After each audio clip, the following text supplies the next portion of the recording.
ज़रिए अमीर जमात इस्लामी हाफ़िज़ कासिम तल्ला की मरकज़ी 47 पुल में मरकज़ी अमीर हाफ़िज़ नईमुर रहमान की सरगोदा आमद के हवाले से प्रेस कॉन्फ्रेंस।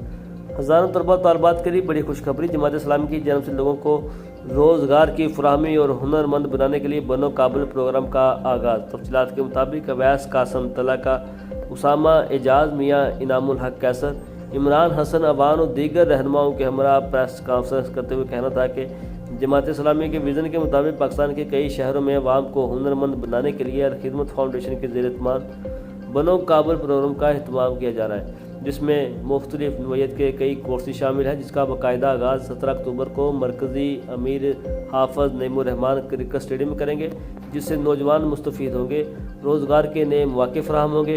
इन प्रोग्राम में अमली तौर पर ऑनलाइन मार्केटिंग, अपनी मसनूआत को कैसे फ़रोख्त करना है, ग्राफिक डिज़ाइनिंग, सॉफ्टवेयर कोर्सेज सिखाए जाएंगे। बनो काबिल प्रोग्राम में कम पढ़े लिखे लोग भी अपने पाँव पर खड़े हो सकेंगे। हुकूमत मईशत की बेहतरी का दावा कर रही है कि हमारी दरामदत बढ़ गई है, ना तो काटन की दरामदत बढ़ी, ना ही टेक्सटाइल और मशीनरी की।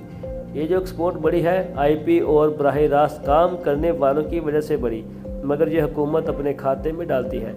इसमें हुकूमत का कोई अमल दखल नहीं है।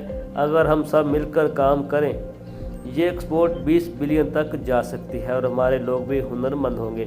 सरगोदा के मसाइल बहुत सुलग रहे हैं, बहुत से मसाइल ऐसे हैं जिनको देखने की ज़रूरत है, जिसके लिए शहर में स्पेशल टास्क फोर्स बनाई है, जिस पर जमात काम कर रही है कि इन मसाइल को सिर्फ उजागर नहीं करना बल्कि उनका हल और बेहतरी लाने के लिए इक़दामात करने हैं।